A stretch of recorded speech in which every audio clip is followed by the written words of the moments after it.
Pemirsa, Presiden Prabowo Subianto dan Wakil Presiden Gibran Raka Buming Raka sudah memimpin 1 tahun penuh di sepanjang tahun 2025. Pasangan Presiden dan Wapres ini dianggap mewakili suara rakyat dengan program unggulannya yang membawa mereka menang di ajang kontestasi, yaitu MBG.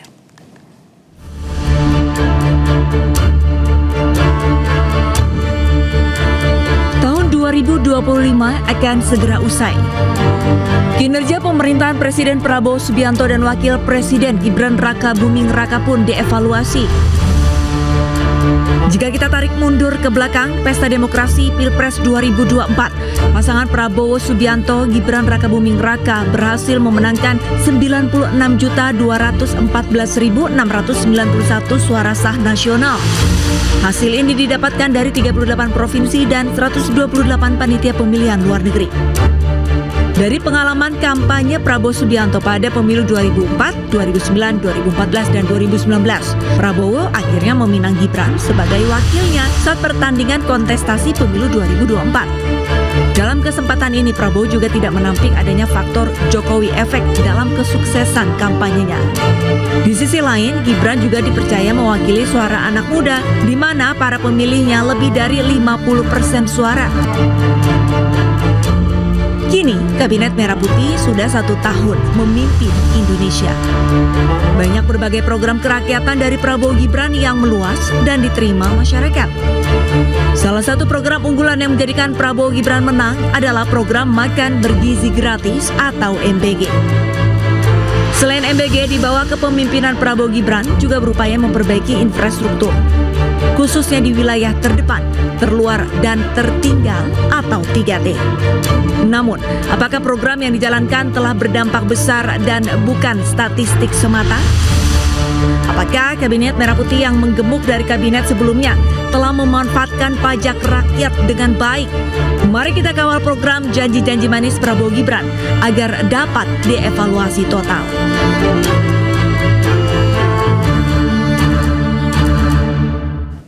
Pemirsa, untuk pertama kalinya Presiden Prabowo Subianto sampaikan pidato kenegaraan di gedung MPR RI. Dalam pidatonya, Prabowo berjanji menertibkan perkebunan sawit dan juga tambang ilegal.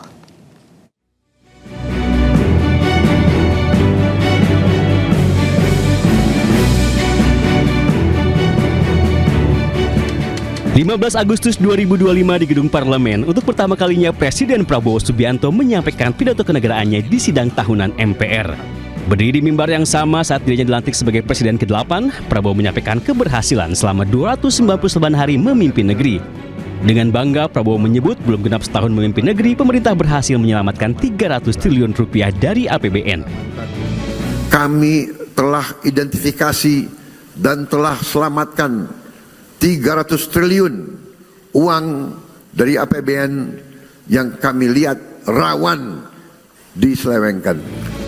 Presiden juga menyebut di bawah komandonya tingkat kemiskinan menurun 8,47%, sementara pertumbuhan ekonomi meningkat hingga 5,12%. Dalam pidatonya, Prabowo juga mengklaim semua program unggulan pemerintah berjalan lancar. 80.000 koperasi merah putih dibentuk, 100 sekolah rakyat dibangun, 17 juta penerima cek kesehatan gratis, dan tentunya 20 juta penerima MBG.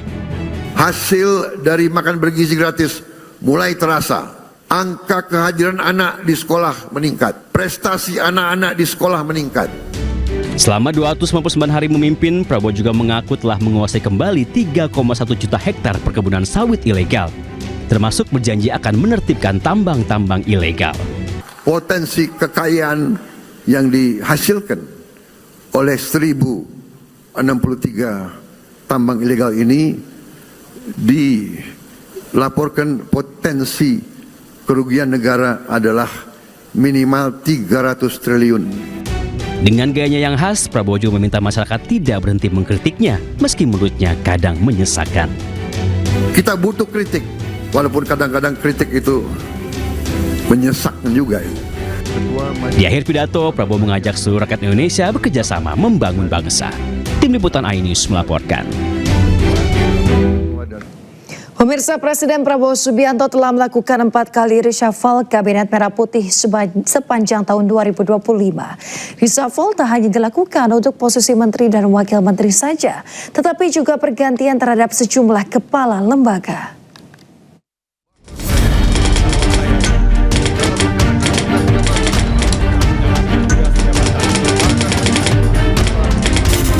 Sepanjang tahun 2025, Presiden Prabowo Subianto tercatat melakukan 4 kali reshuffle atau perombakan terhadap Kabinet Merah Putih. Presiden Prabowo Subianto melakukan perombakan pertama Kabinet Merah Putih pada 19 Februari 2025. Mendikbudristek Satrio Sumantri Brojonegoro dicopot dan diganti oleh Brian Yuliarto. Selain melantik Brian, Prabowo juga melantik sejumlah pimpinan badan, yaitu Kepala BPKP, BPS, dan BSSN. Selanjutnya, Presiden Prabowo melakukan reshuffle besar di 5 kementerian strategis pada 8 September 2025. Momen tersebut terjadi usai gelombang demo besar-besaran terjadi di berbagai wilayah Indonesia pada akhir Agustus 2025. Pada reshuffle kedua, Purbaya Yudisadewa menggantikan Sri Mulyani sebagai Menteri Keuangan, Mukhtarudin gantikan Abdul Qadir Karding sebagai Menteri P2MI, Ferry Joko Yuliantono gantikan Budi Aristiadi sebagai Menteri Koperasi. Presiden Prabowo Subianto juga melantik Muhammad Irfan Yusuf sebagai Menteri Haji dan Umroh, serta Dhanil Anzar Simanjuntak sebagai Wakil Menteri Haji dan Umroh. Pada perombakan kedua ini, Budi Gunawan dicopot sebagai Menteri Koordinator Politik dan Keamanan atau Menko Polhukam, serta Dito Aryo Tejo dicopot sebagai Menpora. Pada 17 September 2025, Presiden Prabowo kembali melantik sejumlah nama. Jamari Caniago menggantikan Budi Gunawan sebagai Menko Polhukam, Erick Thohir gantikan Dito Aryo Tejo sebagai Menpora. Di jajaran Wakil Menteri, Afrian Syahnur dilantik sebagai Wamenaker, gantikan Immanuel Ebenezer, kemudian Farida Farihah sebagai Wakil Menteri Koperasi.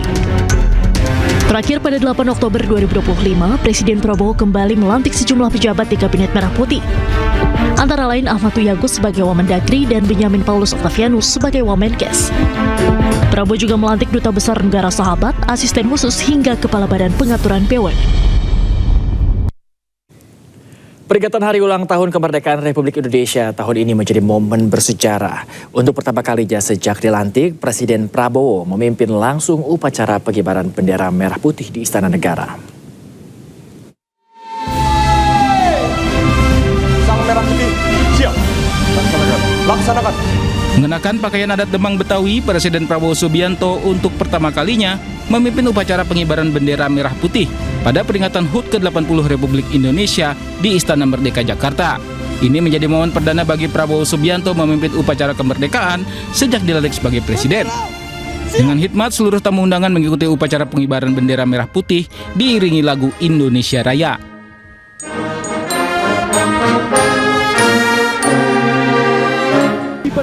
Berbagai atraksi tampil memeriahkan peringatan kemerdekaan Indonesia. Mulai dari bendera raksasa diterbangkan di atas Monas, disusul aksi manuver puluhan pesawat tempur TNI, mempersembahkan formasi angka 80 hingga asap merah putih di langit Jakarta.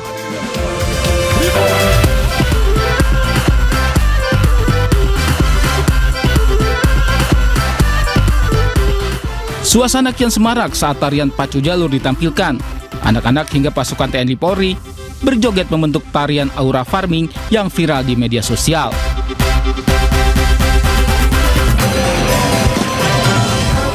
Lagu Tabula Bale dilantunkan, istana semakin bergoyang.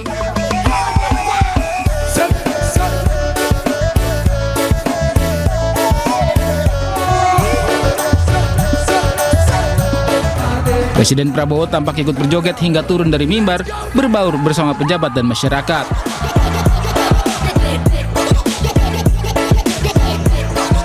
Tahun ini berbeda, kemerdekaan Indonesia dirayakan lebih dekat dengan rakyat.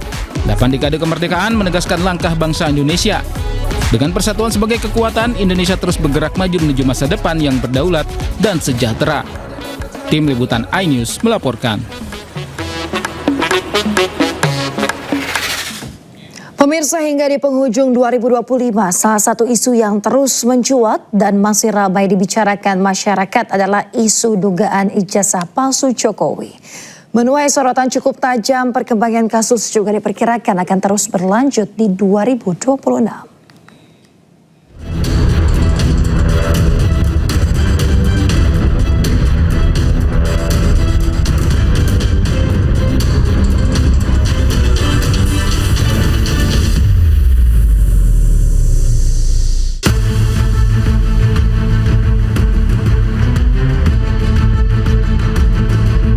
kasus dugaan ijazah palsu Jokowi belum juga usai. Kasus ini bermula pada Maret 2025 saat mantan dosen Universitas Mataram Rismon Hasyolan Sianipar mempertanyakan keaslian skripsi dan ijazah Jokowi.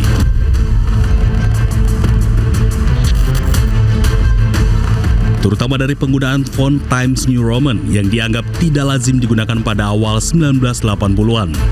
Tak lama berselang, gugatan terbaru mengenai keabsahan ijazah SMA Jokowi kembali masuk ke pengadilan pada Senin 14 April. Gugatan ini terdaftar di PN Surakarta. Menanggapi polemik dan gugatan yang terus bergulir, Jokowi dan tim kuasa hukumnya mendatangi Polda Metro Jaya pada Rabu 30 April 2025 untuk melaporkan tuduhan ijazah palsu.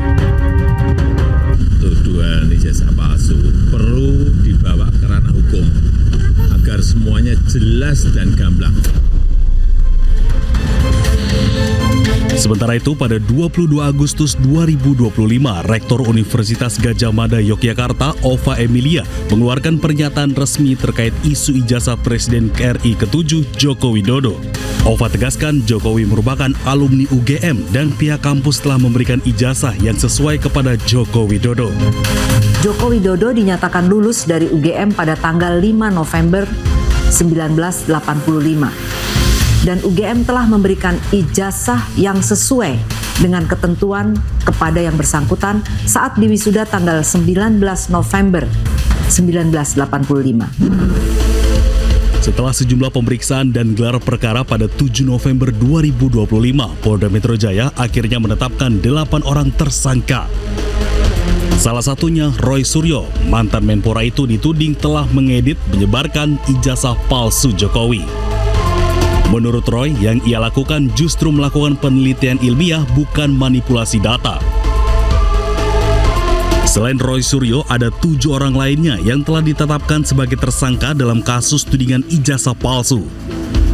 Salah satunya Rismon Sianipar dan juga Dr. Tifauzia Tiasuma. Dari 8 tersangka tersebut, kepolisian membagi menjadi 2 klaster. 5 orang berada di klaster pertama, sementara 3 orang berada di klaster 2.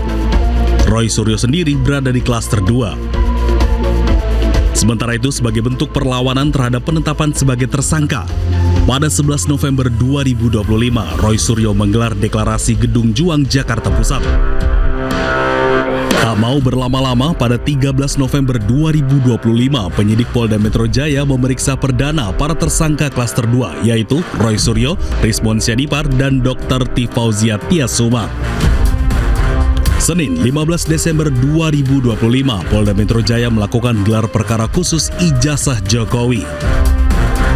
Dalam gelar perkara tersebut, polisi telah menunjukkan ijazah yang diklaim asli milik Presiden ke-7 RI Joko Widodo. Namun demikian, Roy Suryo tetap pada pendiriannya dan menyatakan 99,9% ijazah Jokowi palsu. Hasil dari kami tentang 99,9% palsu itu tidak berubah, tidak bergeser satu milimeter.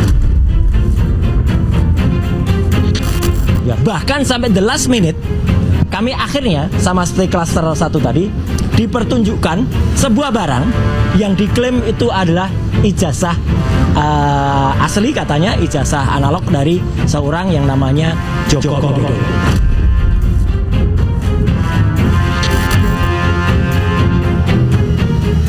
Di lain pihak, Presiden ke-7 RI Joko Widodo juga menghadapi gugatan terkait ijazahnya. 2 alumni Universitas Gadjah Mada Yogyakarta, yakni Top Taufan Hakim dan Bangun Sutoto, melayangkan gugatan citizen lawsuit atau gugatan warga negara terhadap penyelenggara negara. Dalam gugatan citizen lawsuit ini, Jokowi ditempatkan sebagai tergugat 1. Isu ijazah Jokowi tampaknya belum akan reda dalam waktu dekat. Seiring dinamika politik dan opini di ruang publik, isu ini akan terus menjadi perdebatan.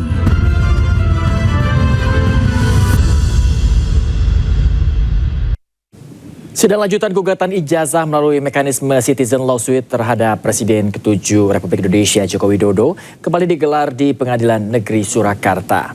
Hakim terima 5 alat bukti dari penggugat.